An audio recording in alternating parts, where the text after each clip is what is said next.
I'll go to Mr. Cooper, and then it's your colleague, Mr. Khalid's spot, and she might want to yield to you. If not, you'll come after her. Is that okay, Ms. Yep? Okay. All right. Yeah, Mr. that's Cooper, fine. you have Sorry. the floor. Yeah, no problem. Mr. Cooper, you have the floor. Yeah. Well, thank you very much, Mr. Chair, and I want to speak in strong support of this motion that is imperative towards getting to the bottom of how it is that Annette Verschaeren was appointed chair of SDTC, notwithstanding the fact that her companies had received $20 million in funding, putting her in multiple conflicts of interest, how it is that the decision was made by these Liberals to appoint an individual as chair of SDTC who was conflicted the first time in the history of SDTC that a chair was appointed who had multiple conflicts, and what followed upon her appointment by these Liberals, by Minister Baines, was a corrupt racket in which taxpayers got ripped off as Liberal insiders got rich.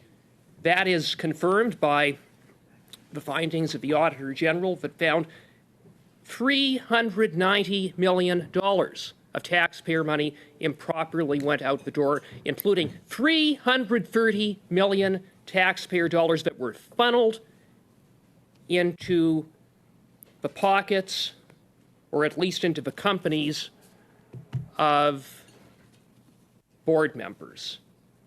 186 conflicts of interest identified by the Auditor General. That is the result of Minister Baines's decision to appoint Annette Verschaeren. And so what we have seen, despite having multiple hearings in which we had Minister Baines come, former Minister Baines, who obfuscated, refused to take responsibility, is a whole lot of smoke and mirrors. A whole lot of smoke and mirrors. No one wants to take responsibility for the decision, even though we know that it was ultimately a decision made by Minister Baines. But when he came to this committee,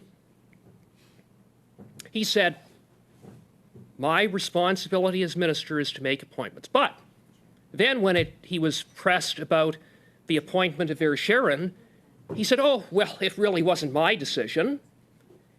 There was a process. It was an open, transparent, and merit-based process,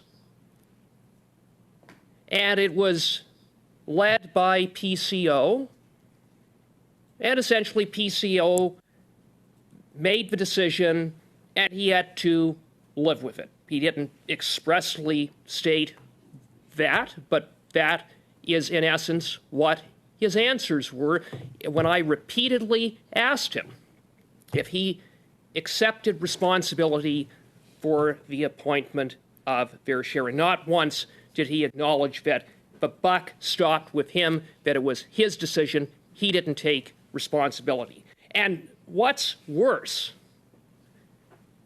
is that Minister Baines left this committee with the impression that he had two names, Verschaeren and one other individual who then withdrew, and he left this committee with the impression, he certainly didn't clarify the record, that, the process was the process and he was respecting the process, nothing more than that.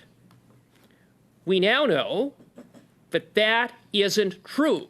We know today that Minister Baines had 6 names that were provided in the advice letter from a PCO. What happened to the other names? It appears that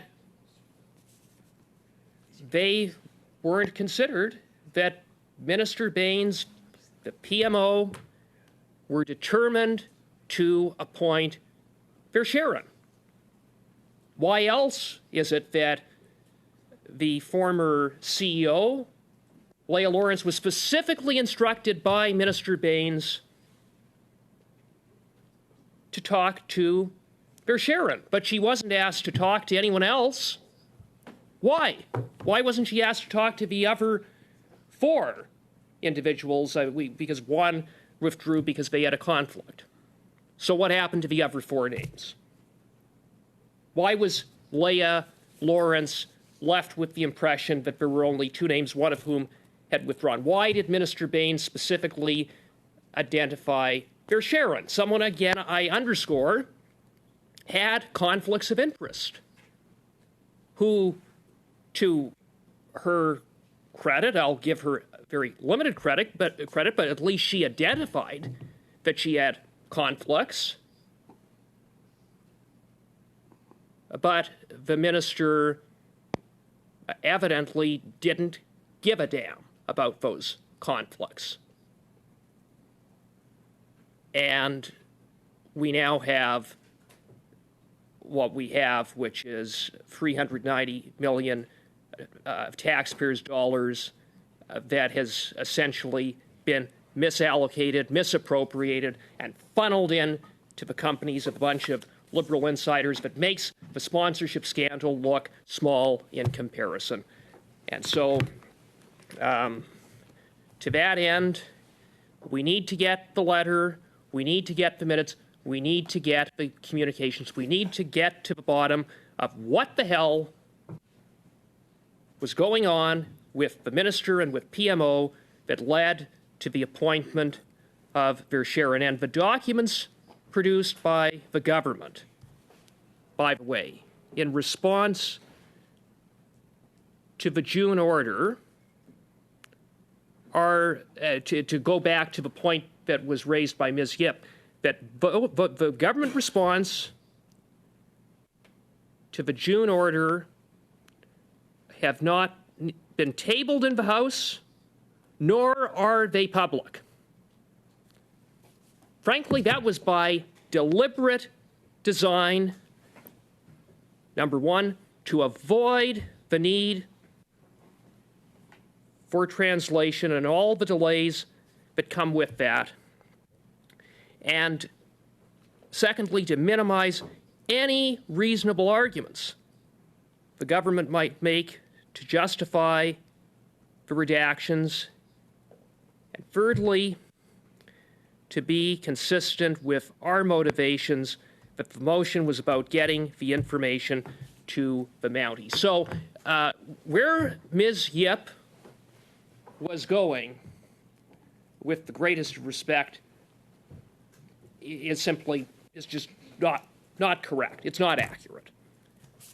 And it underscores why this motion needs to pass, why we need to get these documents, these communications to this committee as expeditiously as possible so that we can continue to probe to get to the bottom of how Canadian taxpayers got ripped off to the tune of $390 million and how liberal insiders appointed by Navdeep Baines got rich.